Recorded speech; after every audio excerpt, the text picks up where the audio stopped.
spring cleaning, said Mole, flinging down his whitewash brush. Bother and blow, said Mole, and he bolted out of the house without even waiting to put on his coat. Something up above was calling him into the sunlight and away, across the meadows and alongside the copses, trotting along the riverbank where, all of a sudden, he sat down, entranced and bewitched. As he sat on the grass and looked across the river, he became aware of a bright little star winking at him from the opposite bank. The star became an eye, and then there was another eye, then a small brown face with whiskers.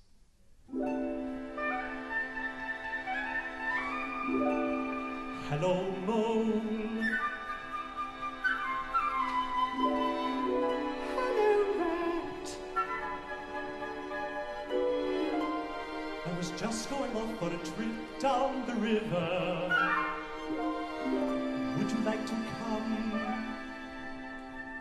Well, I'm not sure. Oh, come on, old chap. Just step into the boat. Now you really are afloat. Put the picnic hamper under your seat. Sit back, relax, there'll be plenty to eat.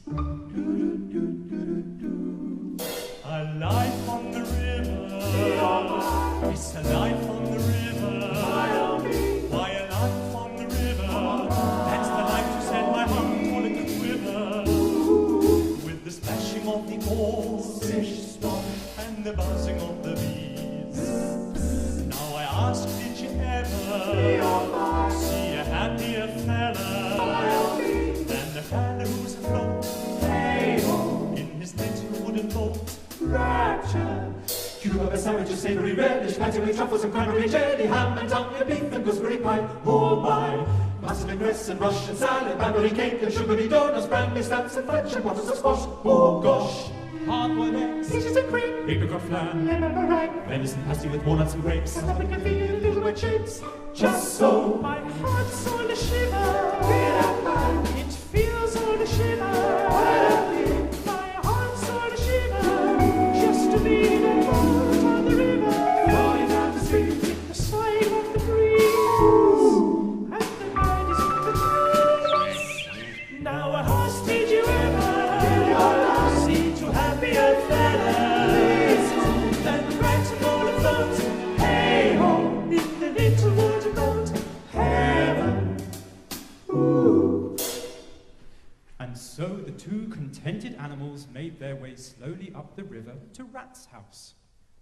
Rat spent the summer and the autumn showing Mole the sights of the riverbank and introducing him to all his friends, except for one, the rather grumpy Mr. Badger, who lived in the wild wood. couldn't you invite him to dinner? He wouldn't come. Simply hates society. Well then, why don't we go and call on him? It's a long journey, and the wildwood is a sad, gloomy sort of place. But perhaps we should pay him a visit, especially as Christmas is coming on. So one cold December day, they set off together, rather thoughtfully.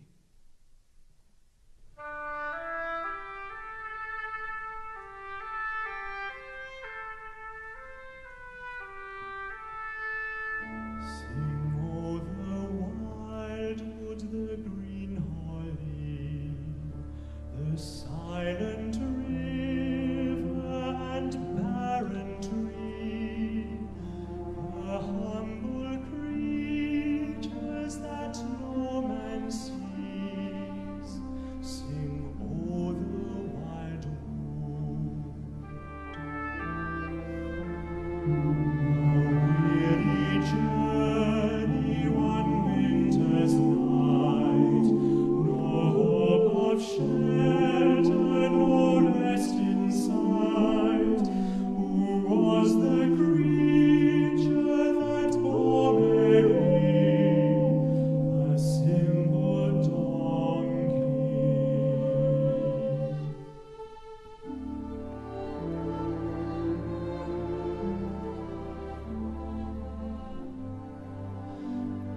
when they came into Bethlehem town, they found a stable to lay them down.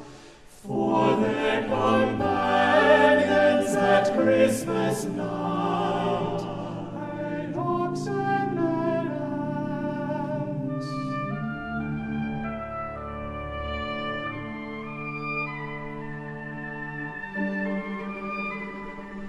And then an angel came down to earth to bear the news of the Saviour's birth.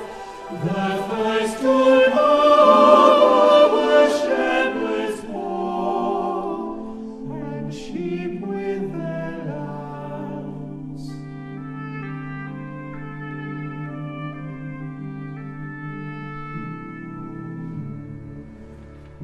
Sing, O the wildwood, the green holly, the silent river and barren tree, the humble creature that no man sees. Sing, O the wildwood.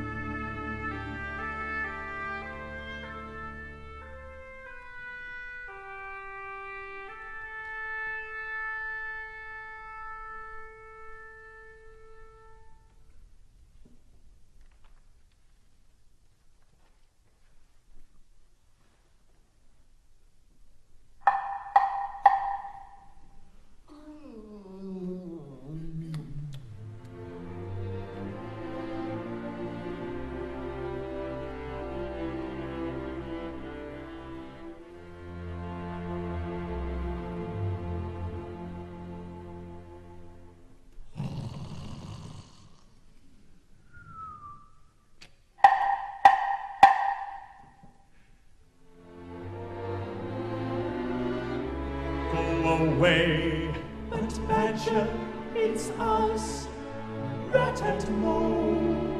Why come in, come in? I thought you were those confounded field mice carols singing again. Come in and sit by the fire. We wish you a Merry Christmas, we wish you a Merry Christmas, we wish you a Merry Christmas, we wish you a Merry Christmas. Oh, confound you, wretched field mice, I suppose you'd better come in. Oh, thank you, Mr. Badger, sir, thank you. You may later sing one verse of some brief soothing carol. For the moment, be silent while I talk with Mr. Rat and Mr. Mole. Now tell me, dear Rat, what is the news of the outside world, and in particular, what of our reckless young friend, Toad?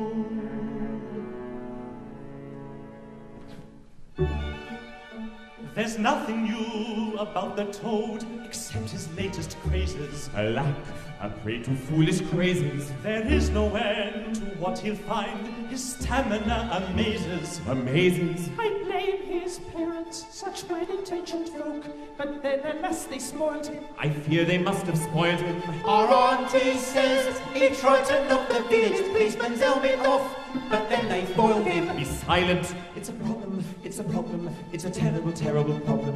It's a problem, it's a problem. What a terrible, terrible problem. We'll have to do something about Mr. Toad. His conduct is truly appalling. He's foolish and fickle and easily led, conceited and boastful and weak in the head. He'll go to the bad and then soon he'll be dead. What can we do to prevent him from falling? Last month he bought a gypsy caravan in bright canary yellow. Oh no, not bright canary yellow. The color's surely bad enough, but worse was still to follow. Indeed, I think that Oxford did for him. indeed. All those ascetic parties. I disapprove of parties. Our taxes Toad gets drunk on brandy balls and Smarties. Hold your tongue. It's a problem, it's a problem, it's a terrible, terrible problem. It's a problem, it's a problem, what a terrible, terrible problem. We'll have to do something about Mr. Toad. His conduct is truly appalling. He's foolish and fickle and easily led, conceited and boastful and weak in the head. He'll go to the bad and then soon he'll be dead. What can we do to prevent him from falling? This month, I think you must have heard, it's motor cars and speeding at more than 20 miles an hour. His reckless folly as he drives to tragedy is leading. How true. The countryside is now no longer safe. Its motoring's a menace. Our grandma says, we'll have to do something about Mr. Toad. His conduct is truly appalling. He's foolish and fickle and easily led, conceited and boastful and big in the head. He'll go to the bad and then soon he'll be dead. What shall we do? What shall we do? What shall we do? What shall we do? What shall we do? What shall we do? We'll sort him out, we'll put him right, we'll set him straight, we'll lecture him, we'll get him on the rails and bash him up before the stress. This, what we do, this might you prevent him falling. A partridge in a pear tree. Be off! And that's how things were left. Rat and Mole returned home the next day, determined to save Toad from the dreadful consequences of his new motor car craze. The rest of the winter passed quietly, but one morning, quite early in the spring, all three animals happened to be standing in a peaceful lane near the riverbank, when they heard a most terrible commotion in the distance.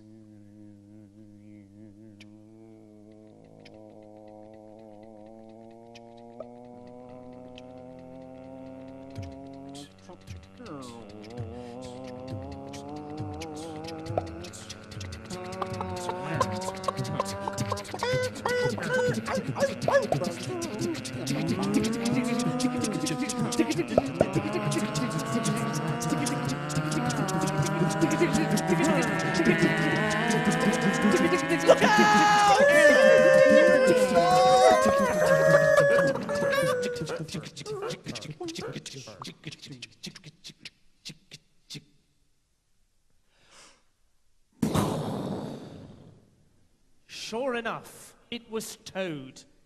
He jumped down from his car. I say, you chaps, what do you think of her? Straight 8 with sleeve valves, of course. Family crest on the door. Does nearly 50 downhill. Toad, you unhappy creature. Me? Unhappy? What a lot of rot you do talk, Badger. Why, I'm the happiest creature alive. The open road. The smell of hot oil. Oh, if you chaps can't recognize the coming thing when you see it, then I'm afraid progress won't wait for you, and no more shall I. Must be off. See you all up at my place sometime. And with that, Toad started the car up again and drove off. But that wasn't the end of it, as I'm afraid we shall see. Silence! Silence in court!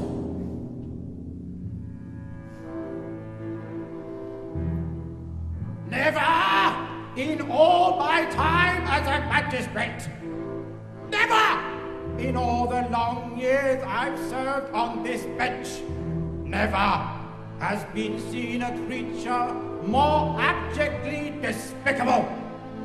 A toad more steeped in the molasses of criminality, more tarred with the glue of felonious turpitude than the hardened criminal we see melting like a fly-blown marshmallow before our averted eyes.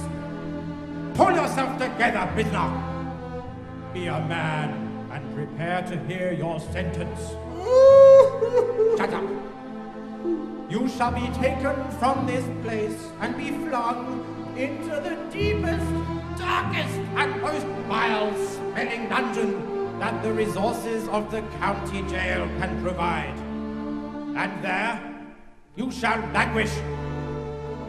On the first count, stealing a motor car. 10 years. On the second count, driving in a most reckless and dangerous manner. 15 years. 15 years? On the third count, insulting a policeman. What? 20 years. And in view of the seriousness of the offences and the aforementioned hardened criminality of the felon, I order that these terms of imprisonment be served both consecutively and concurrently. Take him away.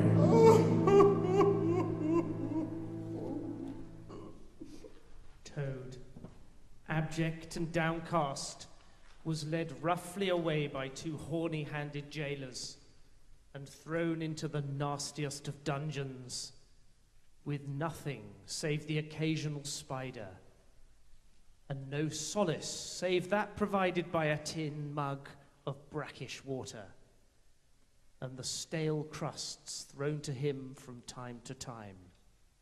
And oh, I nearly forgot, the rather comely and kind-hearted daughter of one of the jailers. Let us eavesdrop as she attempts to rally the starving and disconsolate felon.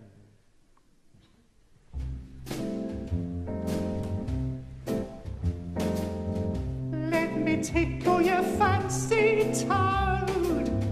Nice bowler tripe. Can't you walk up and a bit tight? How about liver and lights? Oh, yes, well. Fish is good for the brain, they say. Like some bloaters in brine. Some other time. Don't you fancy things salty then? Well, Toad in the hole tastes simply divine. Faggot is nice, all swimming in grease. Don't you fancy a few? I don't think I do. Want to try something new? Oh, yeah. Well, there's cold jelly deal with a nice slimy feel. Pig's trotter and sheep's head brawn. Tastes so juicy and fine. Yes, I can well imagine. Wash it down with a glass or two of me homemade cinnamon wine. Swimmers and kippers with spinach for veg. Takes your appetite over the edge. Black pudding and dumplings, then just wake up and help yourself again and again. I bet you I got a few treats you never sampled before. No, thank you. And you can always come back for more and more and more. Nothing the jailer's daughter had to offer seemed to rouse him. But like all great men in history, his single-mindedness saw him through. He escaped by exchanging clothes with a humble washerwoman. Let us join him as he makes his way back to Toad Hall, a sadder and wiser Toad. I'm not sure that's true, actually, but perhaps I'd better let you be the judge. Here he is.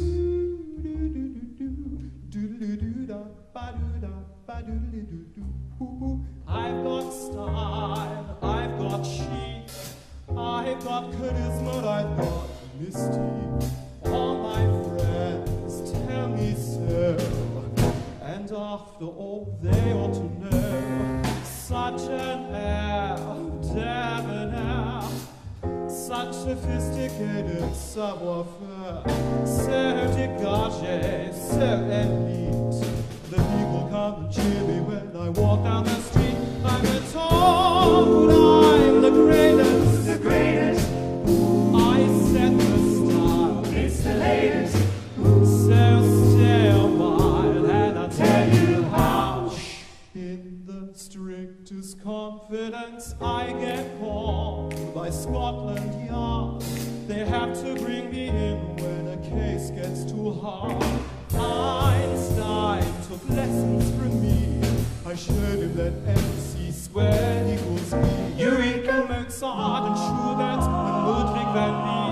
would have had a lot more hits if they had studied with me. Michelangelo's drawing was absolutely appalling.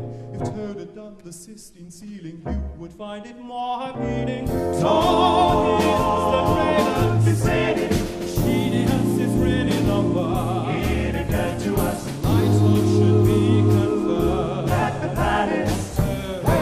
Okay, make it appear. It's so I hope you get the message now that here. If you can't resolve the problem, then just bring it here.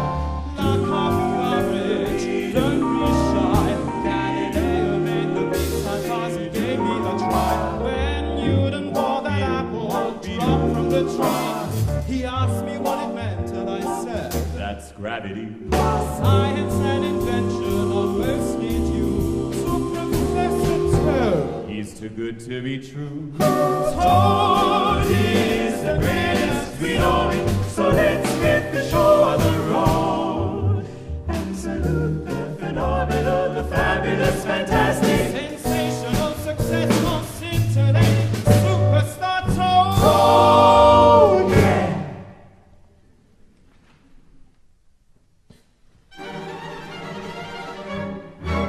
Unhappy animal, homeless reprobate, dispossessed, dissolute. Steady on, old chap, it's only me, your old friend Toad. Why, hello rat, hello mole. Why don't you all come down to my place for a spot of luncheon? Luckless Toad, you no longer have a place. While you were in prison, Toad Hall was invaded by the weasels, The weasels, the ferrets, the ferrets, and the stoats. and the stoats. Oh, horror! Catastrophe appalling! Oh, misery, oh, injustice. Now I'm ruined.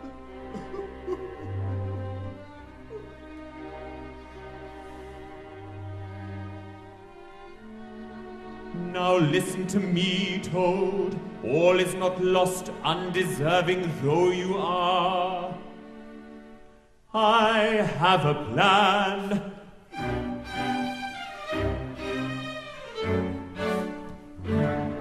We must arm ourselves with knives, With knives, with cudgels, with cudgels, and with pistols of alarming aspect.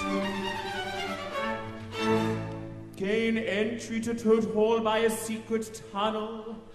aha, Then we advance upon the weasels and the ferrets and the stoats, brandishing our weapons and singing a ferocious and blood-curdling chorus. a ferocious and blood-curdling chorus. Indeed, with solos by Toad. The weasels, the ferrets, and the stoats will all flee in abject and mortal terror. Comrades, advance. Let's wallop a weasel, let's strangle a stoat, let's frazzle a ferret or two, have them by the throat, twist their arms and pull their necks until their eyes go pop. Toad Hall is Toad's Hall, let's go over the top.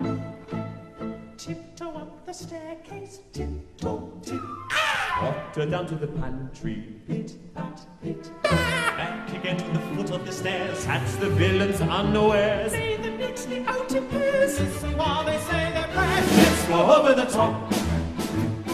Pin them up by the ears, chaps, spear them down to the floor. Weasel, burger and chips is a treat that we adore. Shred the stones in little bits. Let's have a ferret chop. It's weasel wagging good. So let's go over the top. Watch it, there goes a weasel. Thunk, thunk, splat. Yes, it's a stoat. Got him, squashed him flat. There by the door, there his look more peaceful said, This tall, tall is tall, so have we taken care of them all? Search behind the garden wall. Didn't I hear a weasel call? Blimey, let's get out of here quick! let's go over the top. Every last weasel, ferret, and stoat fled in panic and disorder, and Toad Hall was once more Toad's. Badger lectured Toad sternly, reminding him that his folly and boastfulness had nearly cost him his liberty and his home. And Toad promised to mend his ways. The next night, a celebration banquet was held at Toad Hall, and everyone made merry. It was nearly midnight when Badger rose to his feet, rather unsteadily, and addressed the assembled company. My friends, this is a happy occasion. Toad Hall, lately fallen into the evil hands of the weasels, The weasels, the ferrets, the ferrets, and the stoats, and the stoats, has finally been restored to its rightful owner. I give you the toast, hearth and home. hearth and home. And now I call upon our good friend Mr. Toad to make a brief reply. Here, I could never have come back if it hadn't been for you, my friends. The house can seem empty, so you wonder, and you think you've no friends. There are so many things that I never really saw before. But I think that I can see them clearly.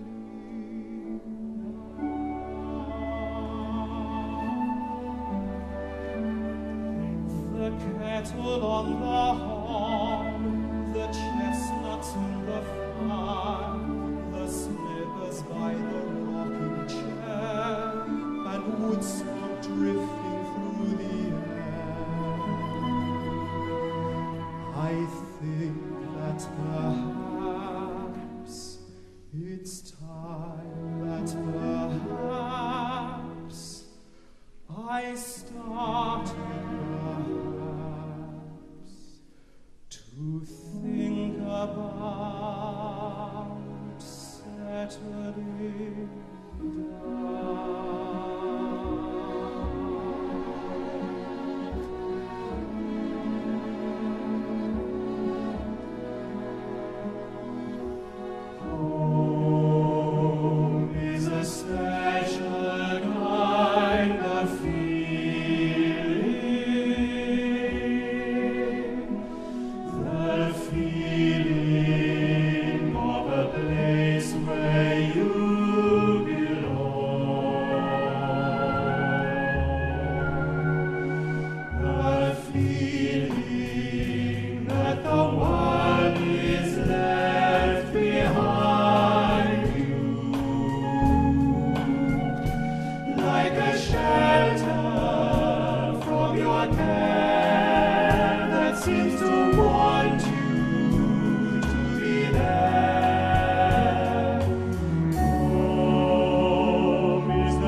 Bull caught Rat's Eye. Rat's Eye caught Badger's Eye. Each knew what home meant to the other. Nobody managed to catch Toad's Eye, but then Toad's Eye was roving and resting lovingly on every detail of his home. Worth 1,000 gypsy caravans. Worth 1,000,000 motor cars, thought Toad.